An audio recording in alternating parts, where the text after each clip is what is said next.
Bonjour, aujourd'hui dans les experts, je reçois Annie M. Renaud-Tau. Elle va nous parler effectivement du bonheur, elle va nous parler de ce qu'elle fait des animations, vous allez tout comprendre. Bonjour Annie. Bonjour Philippe, Alors, peux-tu nous merci de parler me de ton recevoir. parcours s'il te plaît? Alors, moi, mon parcours, il est un peu atypique. D'abord, j'ai été aide-soignante et puis ensuite, j'ai voulu continuer à prendre soin des personnes de manière différente et donc je suis devenue animatrice et j'ai pratiqué, enfin, j'ai été animatrice en résidence service senior en tant que coordinatrice, toute seule pour 130 résidents.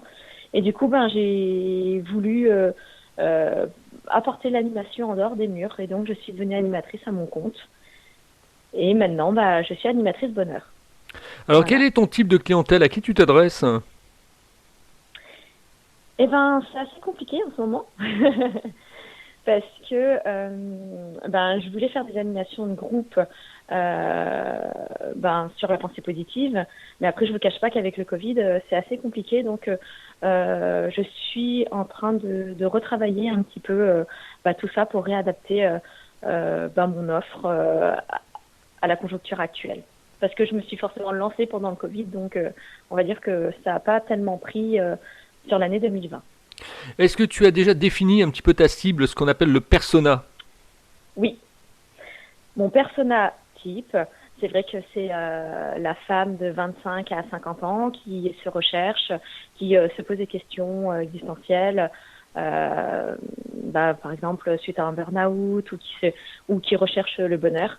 Et donc, c'est surtout vers ces personnes-là que j'aimerais proposer mes animations.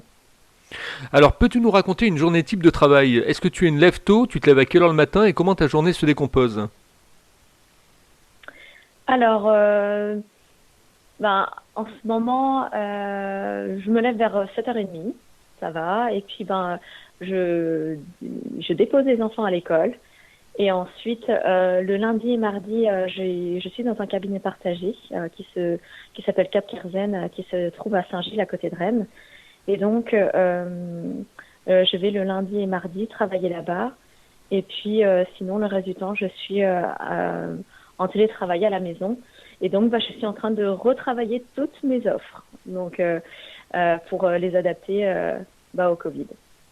Voilà. Je suppose que tu as un site internet. Cette aventure du site internet a été facile pour toi ou pas? Alors, non. Alors, en fait, j'ai une page Facebook Mhm. qui et du coup, pour l'instant, je me sers principalement que de ça. Et euh, sinon, LinkedIn. En fait, j'utilise beaucoup plus les réseaux sociaux. D'accord. Cette page Facebook, Oui. tu as eu des difficultés pour la créer, pour créer la communauté?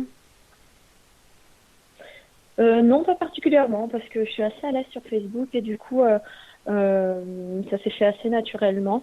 Après, comme je me lance, en fait,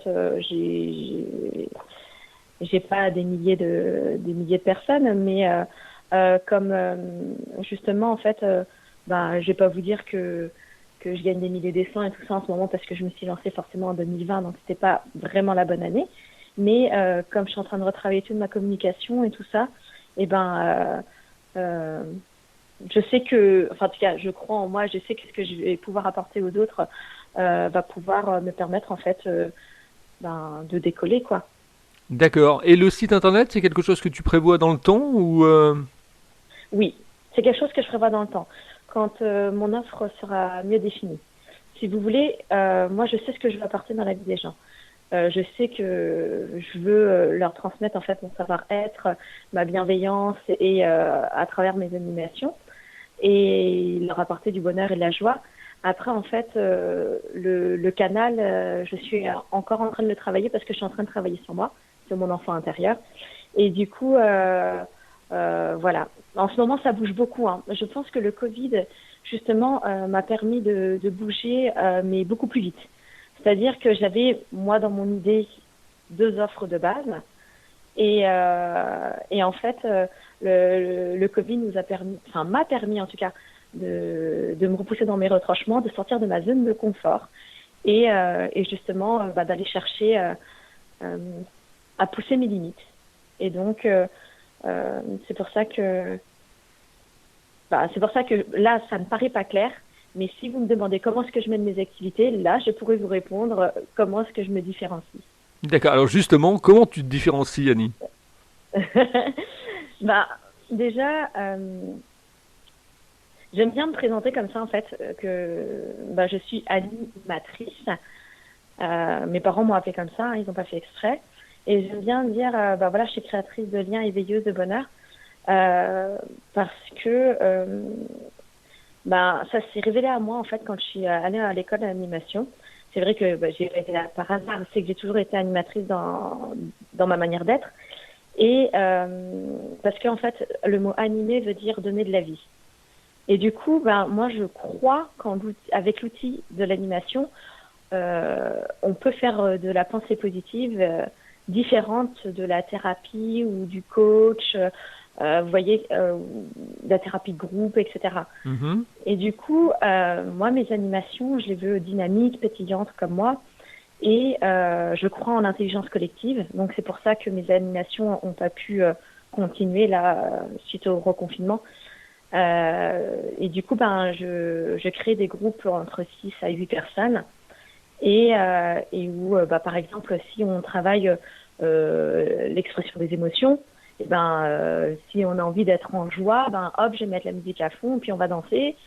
Et si on travaille, quelqu'un nous expose, par exemple, un moment difficile qu'il a vécu, en fait, je vais dire, allez, stop, on arrête tout, on prend 3 minutes, on revit la situation, une petite improvisation théâtrale, et puis par contre, cette personne-là change de lunettes, se met à la place de l'autre. Vous voyez? Et en fait, je veux faire des développements personnels, mais avec plein d'outils d'animation différentes, parce que je suis persuadée que si on ressent les choses, on les garde en fait à l'intérieur de nous et on les ressent plus longtemps. Et vous voyez, c'est un petit peu comme quand une mère gronde son enfant et qu'après on lui fait mais tu te rends compte si tu te mettais à la place de l'enfant et qu'on crie sur la mère, c'est quand la mère ressent ce que l'enfant ressent qu'elle se rend compte de la position de l'autre. Vous voyez ce que je veux dire? Ouais, tout à Donc fait. voilà, c'est comme ça que j'ai envie d'emmener la pensée positive. Alors on va rentrer dans la partie un peu immersion économique de l'interview. Quel statut tu as choisi pour pouvoir exercer ton activité? Je suis auto-entrepreneur. Et ça se passe bien en tant qu'auto-entrepreneur, puisque maintenant on dit micro-entrepreneur en fait, hein. Oui, eh ben ça se passe, c'est très compliqué. Heureusement que, je vais pas vous le cacher, heureusement que j'ai le chômage. J'ai réussi quand même à mettre en place quelques activités de groupe entre les deux confinements, mais là c'est très compliqué et du coup le reconfinement comme je pouvais pas apporter du bonheur à travers mes activités, et j'ai décidé de créer une box que j'ai appelée C'est quand le bonheur. Et donc, selon la taille de la box, je mettais différentes choses à l'intérieur, des mots d'encouragement, un cahier d'écriture, etc. Mais en l'occurrence, j'ai écrit un e-book qui fait quand même 70 pages pendant ce mois de reconfinement du mois de décembre. Et où je me suis dit, si je peux pas faire d'activité d'animation avec les personnes, je vais emmener l'animation à eux. Et donc j'en ai vendu quelques-uns et puis je retravaille ma communication là pour essayer d'en vendre, pour que les personnes puissent faire des exercices d'animation en fait chez eux. Au début, je présente en résumé de la pensée positive. Et ensuite, en deuxième partie, il y a 31 jours d'exercice en fait à faire chez soi. Alors comment tu as choisi ta politique de prix pour trouver le prix juste par rapport à tes activités?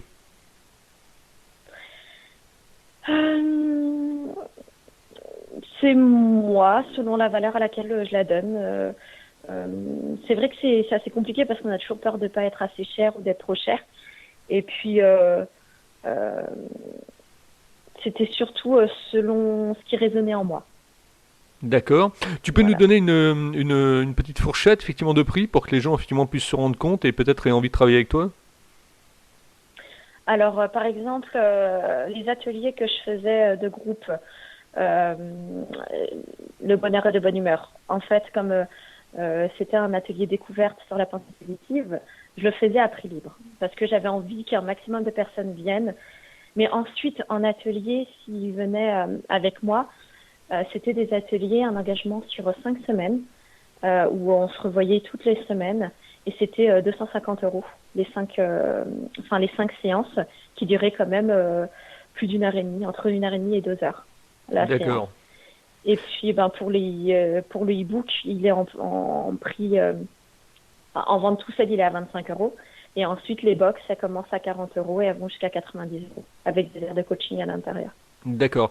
Quel est ton mindset, comme on dit aujourd'hui, c'est-à-dire en une phrase, comment tu pourrais définir ton activité?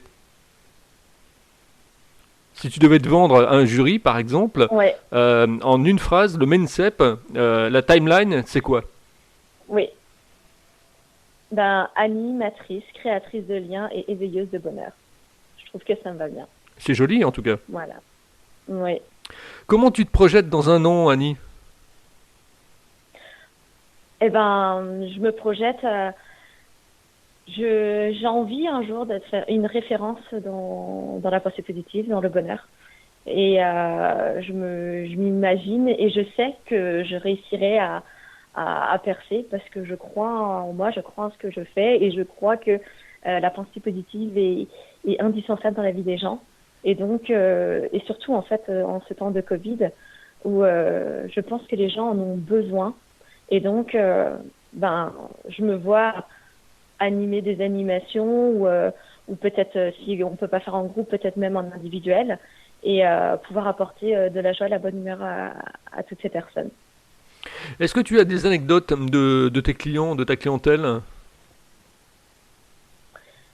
Oui, alors, ce qui est rigolo dans le développement personnel, c'est que souvent, les personnes, quand ils viennent en activité, ça dépend de là où ils se trouvent, etc. Mais ça arrivait très régulièrement que les gens repartent assez en colère en me disant non, t'as mis le doigt dessus, c'est pas vrai, je suis pas comme ça, ou c'est pas comme ça.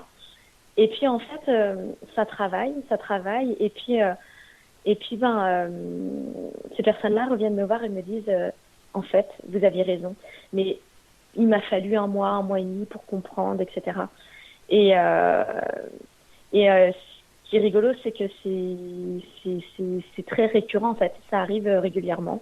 Et donc, ça ne fait que confirmer le fait que je sais que c'est fait pour moi et que je suis bonne dans ce que je fais. Mais euh, ça, en tout cas, c'est arrivé presque toutes les personnes que j'ai eues en atelier en fait en juin, juillet sont revenues me voir au mois d'août en me disant et puis finalement en fait ça nous a mis une grosse claque et puis finalement on s'est rendu compte que parce que quand on découvre le développement personnel, au début, ça peut être assez violent. Ça peut être assez se dire, en fait, là, ce que je fais, mais en fait, c'est peut-être pas bien, mais il faut peut-être me remettre en question, etc. Et si les personnes sont peut-être pas prêtes à se remettre en question, ça peut être assez violent. Et du coup, moi, ce que j'aime bien, c'est le retour de cette violence-là, quand les gens reviennent et me disent, mais en fait, c'est cool. Mm. Alors, C'est c'est ça. quoi pour toi, effectivement, la recette du bonheur? Pour moi, il n'y a pas de recette du bonheur. Il n'y a pas vraiment de recette parce que ce qui est le bonheur pour moi, en fait, n'est pas le bonheur pour quelqu'un d'autre. Et donc, pour moi, c'est profiter de l'instant présent, c'est vraiment s'aimer soi en premier et aimer la vie qu'on a. Et puis, une expression que tout le monde dit, voir le verre à moitié plein plutôt qu'à moitié vide quand c'est compliqué. Mais il n'y a pas vraiment de recette, en fait. Est-ce qu'il y a un livre que tu as envie de nous conseiller à lire, qui t'a marqué?